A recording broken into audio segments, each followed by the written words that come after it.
Where are you looking right now? I mean, what is in your vision today? I confess mine's been a wee bit out of focus. I need a new pair of glasses. So, where's your focus? Does it change day by day, or maybe with your circumstances as they change? Maybe your mood. I know there are days when I feel a little whiplashed in trying to move through the day with all of my responsibilities, all of my relationships, trying to get it all done, trying to stay present in the midst of getting it all done. We can find it hard to focus right now, finding ways to keep us on track. Hebrews 12:2 says this: we look away from the natural realm and we fasten our gaze onto Jesus, who birthed faith within us and who leads us forward into faith's perfection. His example is this: because his heart was focused on the joy of knowing you would be his, he endured the agony of the cross and conquered its humiliation, and now sits exalted on the right hand of the throne of God. Encouragement to look away from the natural realm. What the world is trying to tantalize us with, boy, that's wise. And it's not just good encouragement, but real freedom to look away in order to find the right focus. We must be willing to let go, to release, to change what is mesmerizing us in this current moment, to look away. Once that focus is broken, then we can look around for a focus that will lead us where we want to go, that will lead us to where we were designed to go, who we were designed to become. The focus we need to have, the focus we must have, the focus that will take us from where our Creator wants us, leading us forward into faith's perfection. Our beloved wants to see us grow, to grow in maturity, to become more like Jesus.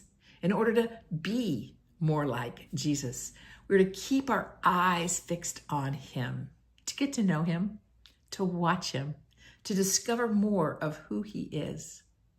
We are to stay focused on Jesus, who designed and perfected our faith. He endured the cross and ignored the shame of that death because he focused on the joy that was set before him.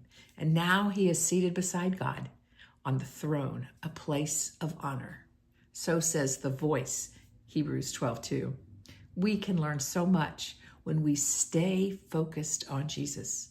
We can gain a better grasp and understanding of how he lived, gain a better grasp and understanding of our faith and how we were designed to experience our faith. We can gain a better grasp and understanding of the possibilities of growth, the growth that is right in front of us. And as we see what he sacrificed, the pain and shame he endured, what he was willing to experience, because he knew the joy, the deep joy, knowing that we could be his. He knew the possibility for us, the possibilities of a life lived with him. I confess I connect again with Eugene Peterson's paraphrase, Hebrews 12:2 this way: keep your eyes on Jesus, who both began and finished the race that we're in. Study how he did it, because he never lost sight of where he was headed. That exhilarating finish, and with God. He put up with anything along the way, cross, shame, whatever. Wow, how important, how significant to keep our eyes focused on Jesus.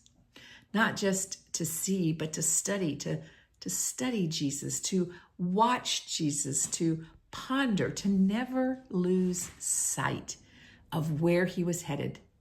Exhilarating finish in and with God. Finishing life with his Abba.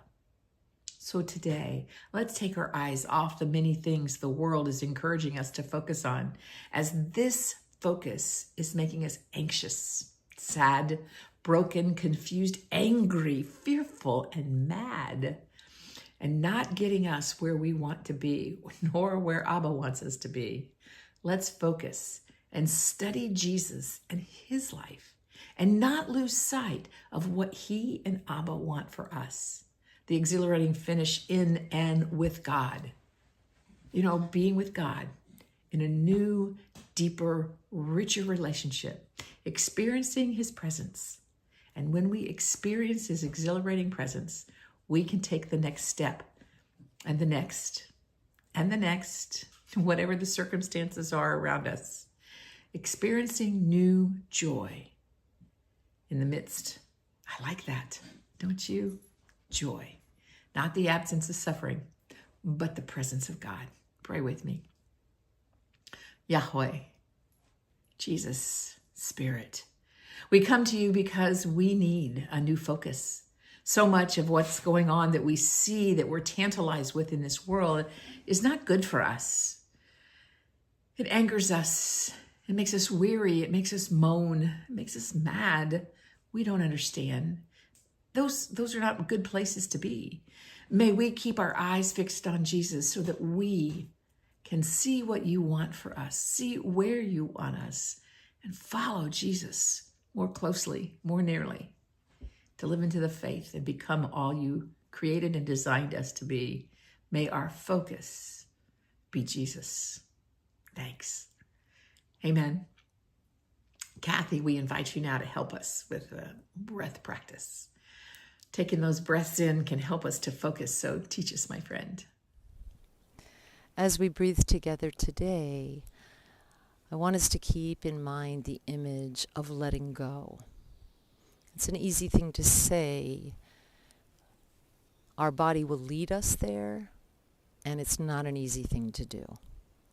So allow yourself to sit in silence. Allow your torso to lift and your shoulders to drop. Bring relaxation to your face. And as we inhale through our nose, fill the belly, fill the torso. Exhale through mouth. Inhale through nose, fill, exhale. Inhale, exhale. 2 more. Inhale, exhale.